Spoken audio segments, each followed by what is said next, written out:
Good morning, children. Once again, you are welcome into our YouTube channel. Dear students, today we will learn your 5th standard subject EVS 1, lesson number 4, environmental balance. Today, students, in the last video, we also learned the first part of this chapter. In the first part, we learned the biodiversity and environment. What is the environment? And now today, in this part, we will learn your next topic, the food chain. In the food chain, we also learn what is the food chain. One other thing depend on each other. That means grass, whole grass, grasshopper, and next is the bird. Bird is the grasshopper. So this is depend. So called a food chain. One other depend on each other. जो भी रहेंगे एक दूसरे पर depend करते हैं, कहेंगे तो called food chain. And in the food chain most important source, the most important food in food chain is the plant. Food chain में सबसे इम्पोर्टेंट सोर्स क्या है? Plant. Why? Because plant is the main source of the every food. मतलब कोई भी animal हो या फिर कोई भी वर्म हो या फिर स्वयं ह्यूमन हो, it depends on the main source in the plant. After that we have seen the food web and last we have seen the environmental balance. ये सब पॉइंट है बच्चे पे कवर करने वाले हैं in this video. So in detail, you know the detail about this topic. You go for the our textbook. बच्चा इसके बारे में डिटेल जानने के लिए अपने टेक्स्टबुक की तरफ चलते हैं.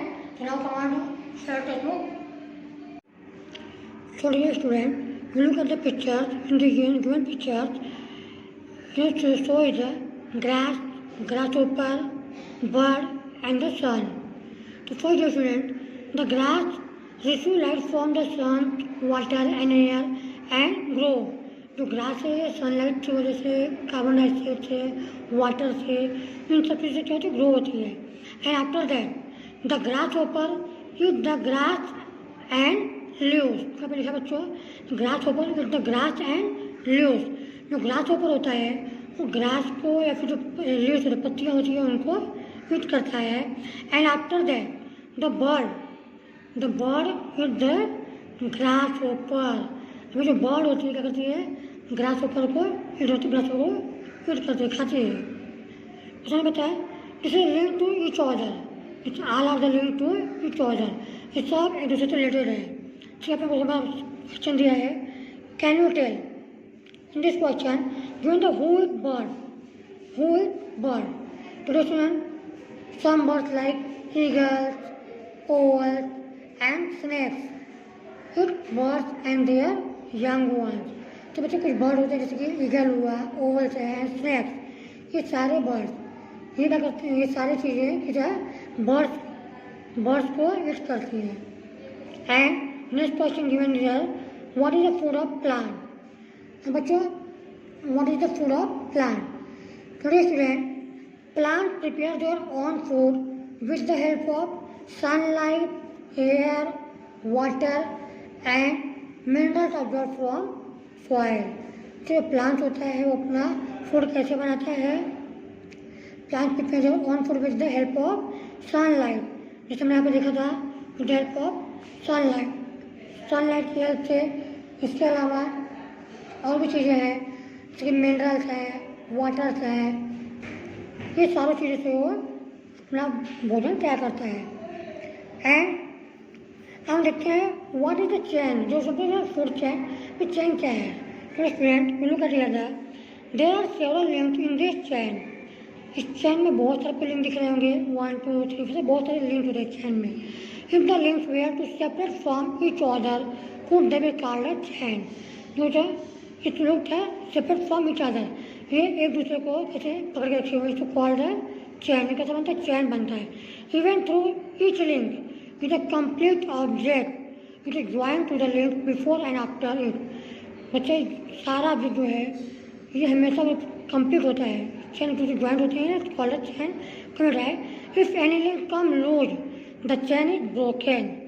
अगर इसमें से कोई भी चैन लूज हो गया मतलब टूट गया तो क्या लगता है? ये पूरा लिंक खराब हो जाएगा। एज ए सेम बिल्कुल ऐसा ही जैसे मैं पिक्चर में देखा था, we sun some plant grass ऊपर and bird.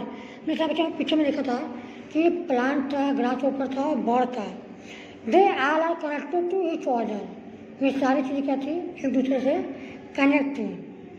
And each of the component plant, grasshopper, bird is food for the next one. Food for the next one.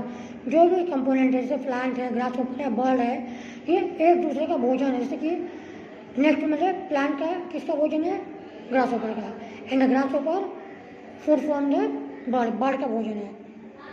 And that is why से that form में chain है। कैसा है, चैन के form में। मेरे को देखा ना, जब चैन था, ये भी एक चैन के फॉर्म में है। अगर इनमें से आप एक को भी किसी को गैप कर दो, जैसे कि आप ग्रासहॉपर यहाँ से निकाल दो, तो bird not eat the directly from the grass. जो बर्ड है डायरेक्टली ग्रास को खाएगा नहीं। इसके लिए it's all related to each other. ये सारी चीज़ें एक दूसरे से रिलेटेड है। And such a chain is called है फूड चैन। और इसी चैन को क्या कहते हैं, कॉल्ड है food chain. And each of this component is a link in food chain. और जितने इसमें कंपोनेंट है student, all of the component in the food chain is linked in the very important. इसमें जितने भी कंपोनेंट हैं सबके सब क्या होते हैं, बहुत ही ज़्यादा इम्पॉर्टेंट होते हैं। ओके, जैसे कि ईच ऑफ द प्लांट है, वर्म्स है, grasshopper, bird it food for the next generation. ये सारी चीज़ें नेक्स्ट जनरेशन का फूड होती है। जैसे कि प्लांट मैंने बताया, the food for the grasshopper, and grasshopper is the food for the bird, and bird is the food for the other one, the eagle, snake, etcetera. Okay, and now come on the next picture. The next picture is given here. The look at the pictures and given what is the deer food. Today student, we are also known as the deer food is the plant and grass. The deer food is the plant and grass. जो deer है तो student, उसका food क्या होता है, plant and the grass. And next is given here, what is the food for tiger? What is the food for the tiger? Today students, we also know that tigers are carnivorous. Tigers are carnivorous. Tiger कैसा है, ये मांस खाने वाला जीव है। And meaning that their diet consist of meat, flesh and fats of animals that they catch. सब लोग जानते हैं जो टाइगर होता है वो जो जिस एनिमल को पकड़ता है उसके मीट को, फ्लेश को एंड उसके फैट को, वही सब क्या होता है, इसका भोजन होता है।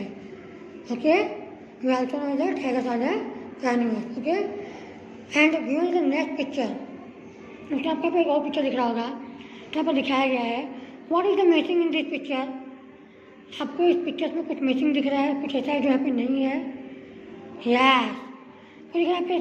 फर्स्ट क्या है, sunlight, second one warm, and the next one is the next क्या करो student, complete the chain. Next is the grasshopper, and after that all. उसके बाद क्या है, ऑल। ओके, ये द कंप्लीट द चैन। अगर यहाँ पर ग्रासहॉपर नहीं होगा तो ये चैन कंप्लीट नहीं होगा। Okay, and now come the next one. तो student, the next one is the most important. मैं आपको बताया था the most important food in food chain. The most important food in food chain what, क्या है बच्चा, फूड चैन में सबसे इम्पोर्टेंट क्या है, वो बता सकता है, नो, आल्सो है the most important food chain is the plant. Food में हमारा मोस्ट इम्पोर्टेंट फूड चैन क्या है, द प्लांट। अब we are given at some line, every living things get its food from the environment. कोई भी living things है वो अपना फूड कहाँ से मिलता है, एनवायरनमेंट में से। And many animals in the environment it only plants. जैसे बच्चों लोग जानते हो कि बहुत सारे एनिमल्स होते हैं एनवायरनमेंट में जो कि सिर्फ प्लांट पर डिपेंड करते हैं, जैसे कि बर्ड्स हैं, इसके अलावा और भी बहुत सारे एनिमल्स जैसे रैबिट हुआ, ये कुछ है प्लांट पर डिपेंड करते हैं, डियर है। And other animals it the animals that live on plant. और देखो जो other animal it the animal that live on plant, और जो दूसरे एनिमल्स हैं जो कि एनिमल्स को ही खाते हैं वो भी अगर देखा जाए तो प्लांट पे डिपेंड है। वाई? क्योंकि अगर जो दूसरे एनिमल्स है वो प्लांट को नहीं खाएंगे तो ये एनिमल दूसरे एनिमल का भोजन कैसे करेंगे। दैट मीन्स अगर रैबिट नहीं होगा, रैबिट के लिए प्लांट इम्पोर्टेंट है और रैबिट होगा तभी टाइगर उसको अपना भोजन बना पाएगा। रैबिट नॉट खाएगा टाइगर भोजन नहीं खा पाएगा, इसे नहीं खा पाएगा। Okay, and but plant make their own food in the presence of sunlight using water and the carbon dioxide from the air. थोड़ा सा यहाँ पे पिक्चर दिखाया गया है, जो प्लांट होता है it make their own food, ये अपना फूड कैसे बनाता है, from the help of sunlight, carbon dioxide, water and some minerals absorb from soil, और कुछ ऐसे मिनरल जो कि हमें सॉइल से मिलते हैं। जो बताया फर्स्ट इज द सनलाइट जो कि लाइट से एनर्जी मिलती है उसे, सेकंड में इज द कार्बन डाइऑक्साइड जो कि एनवायरनमेंट से मिलता है उसे, एयर में से, and next one is the water and some other minerals you get from the soil, कुछ और भी मिनरल्स जो कि सॉइल से मिलते हैं। And plant is the most important for the human, जो स्टूडेंट प्लांट जो होता है वो ह्यूमन के लिए भी बहुत ज़्यादा इम्पोर्टेंट होता है। Why? Plant release the oxygen and oxygen is the very helpful from the breathing of the human.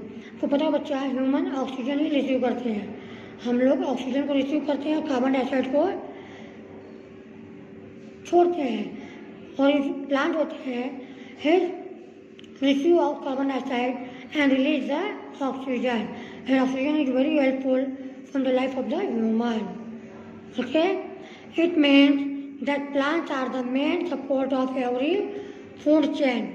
इसका मतलब क्या हुआ, जो प्लांट है is the main support of the every food chain. Plant ही हर फूड चेन का मेन सपोर्टिंग चीज है। मेन सपोर्ट क्या है?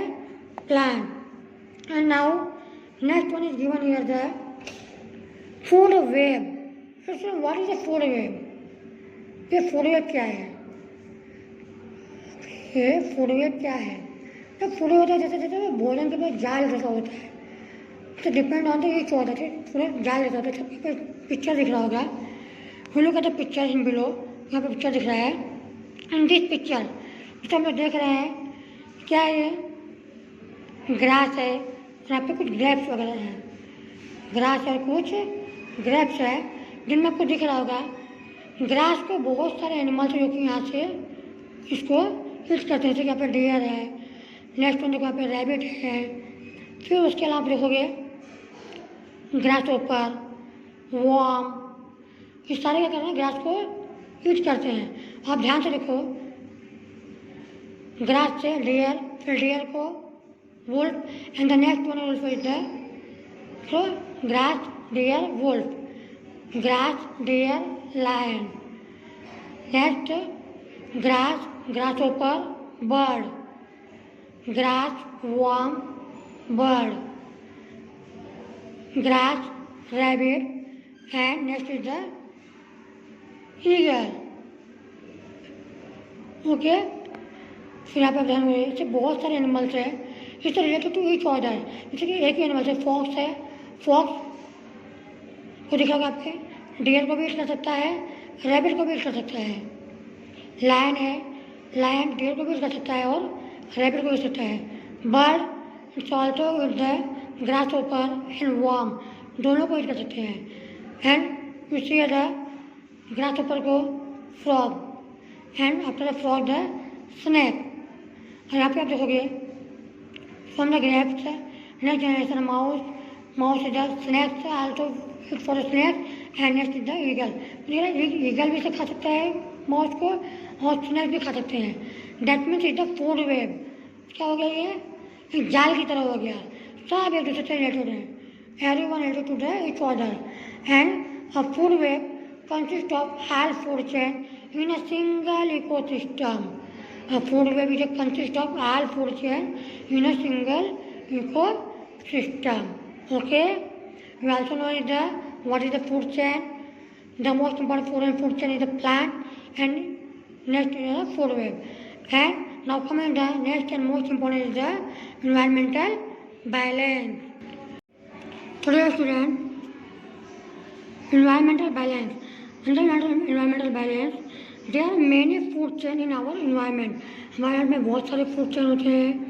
Because of this food chain, every living thing gets food it needs to and therefore continues to live. इसमें जितने food में जो भी लिविंग थिंग्स है वो अपना फूड प्राप्त करते हैं, जो उसे पूरा करते हैं और कंटिन्यूअस होता है, लगातार उसी में चलते रहते हैं. Micro organisms living in the soil help the process of decomposition of plant residue, dead animal etcetera. इसके अलावा एनवायरमेंट में माइक्रो ऑर्गेनिजम्स होते हैं. माइक्रो ऑर्गेनिजम्स होते हैं एनवायरनमेंट में, वो जो लिविंग हैं वो क्या करती हैं? It help the soil in the process of decomposition of plant residue, dead animals etcetera. जो प्लांट होते हैं, जब हम पूरे पत्ते वगैरह गिरते हैं ज़मीन पर, तो जो प्लांट वगैरह वहाँ पर पत्ते जो गिरते हैं, लकड़ी गिरती है, उसको डिकम्पोज करने का काम कौन करता है? Micro organism. इसके अलावा जो डेड एनिमल्स होते हैं, जो एनिमल्स को जमीन में दफना देते हैं या फिर जो डेड एनिमल्स जमीन पे गिरते हैं, उनको भी डिकम्पोज कौन करते हैं? Micro organism. Okay. And next is the as a result substances that help the growth of plants और form and get added the soil. जिससे क्या होता है?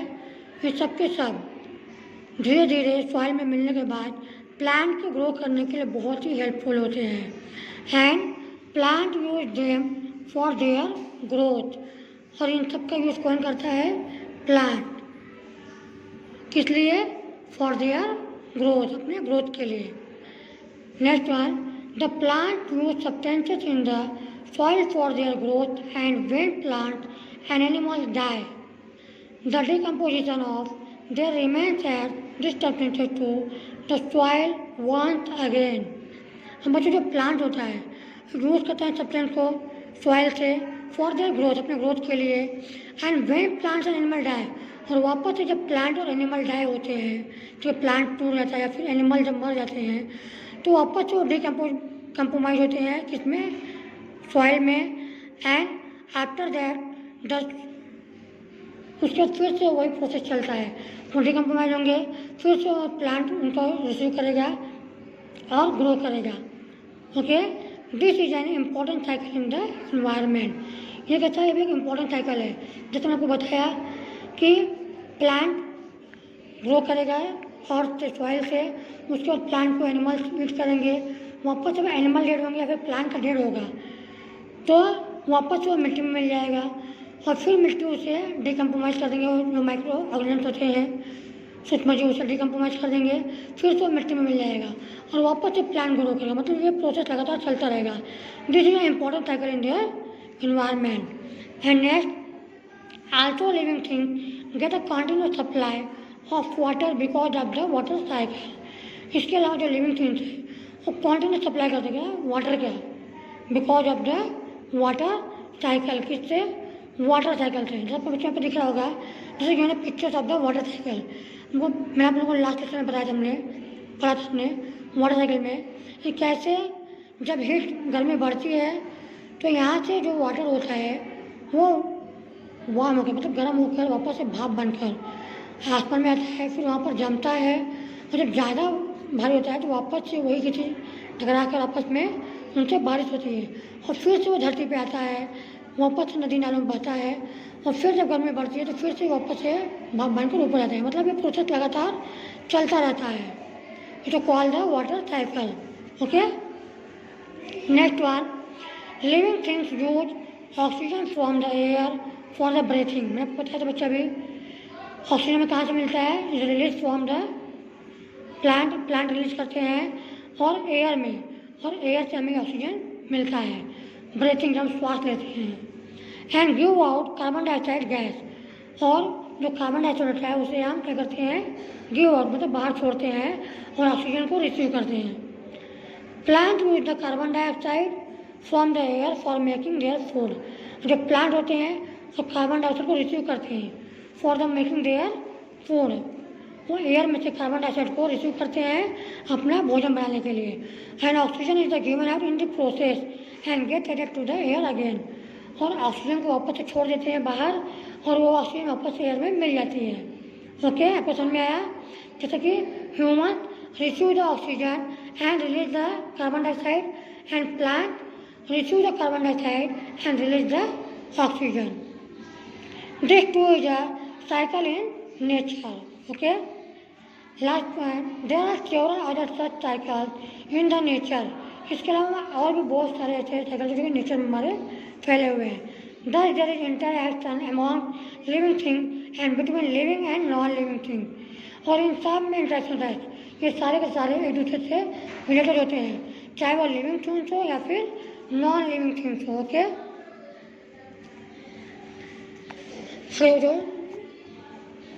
the interaction go on continuously. This help to maintain the food chain in the environment. ये जो interaction है लगातार control से चलता रहता है और ये हेल्प करता है maintain the food chain in the environment. Environment में जो हमारा फूड चेन है उसको मेंटेन रखने के लिए बहुत ही हेल्पफुल होता है। The all of the cycle in the nature when the various cycle in the environment go on uninterrupted, environmental balance get maintained। जितने भी साइकिल्स है ये सबके सब मिलकर हमारे जो एनवायरमेंटल बैलेंस है उसे मेंटेन रखते हैं। अगर इनमें से कोई एक भी लॉस होता है, कोई एक भी लिविंग थिंग तो कुछ भी लॉस होते हैं तो उससे जो हमारा एनवायरमेंट है वो बिगड़ सकता है। Okay student, some important point given in the last out of it, always remember for the existence of living thing, it is important that environmental balance is maintained। अगर जो लिविंग थिंग्स है वो बहुत ही इंपॉर्टेंट होता है environmental balance को maintain रखने के लिए। अगर उनमें से कोई एक भी मिसिंग होता है तो जो एनवायरमेंटल बैलेंस हमारा वो बिगड़ सकता है। Okay, and most important what we have learn in this lesson. Number 1, there are innumerable types of living thing on the earth. हमारे अर्थ पे बहुत तरह के अलग अलग तरह के लिविंग थिंग्स हैं। There is interaction between living and non living things in the environment. जैसे हमको बच्चों स्टार्टिंग में बताया था फर्स्ट वीडियो में, living things and non living things is related to the each other. ये सब एक दूसरे रिलेटेड होते हैं। Okay, and different kinds of animals, plant and micro organisms are found in different regions of the earth. ये भी मैंने आपको बताया था इन द बायोडाइवर्सिटी में कि जो अलग प्रकार के एनिमल्स होते हैं, प्लांट्स होते हैं, माइक्रोऑर्गेनिज्म होते हैं, ये अलग अलग रीजन्स में अलग तरह से हमें फाउंड होते हैं। जैसे आपको बताया था सोनल रीजन्स में आपको पोलर बियर मिलेंगे, पेंगुइन मिलेंगे, डिजर्ट में आपको कैमल्स मिलेंगे, फॉरेस्ट में लायन, टाइगर, ये सब मिलेंगे। Okay, and next is the most important, the water cycle, various other cycle and food chain in the nature help to maintain the balance in the environment। तो बच्चा जो हमारा water cycle है या फिर जो और भी अदर साइकिल्स हैं वो हमारे फूड चेन को मेंटेन रखने के लिए एनवायरनमेंट में बहुत ही इम्पॉर्टेंट होते हैं। This balance has been maintain for thousand of year. और ये जो बैलेंस है हजारों साल से हमारे एनवायरनमेंट में वैसे ही बना हुआ है। Okay, today student, we have completed our lesson in here. So now come on the blackboard. So students, you already completed this topic, other topics in this lesson and this video. So now come on the most important thing and last thing is your homework. So write down homework please. Your homework is the question 1. What is a food chain? Give an example of it. तो students, food chain क्या है आपको उसका example बताना है। Okay, and complete the homework and send to your group on Friday. If you have any doubt related to this video and this topic you can ask me in your WhatsApp group on Friday. Okay, thank you so much बच्चा।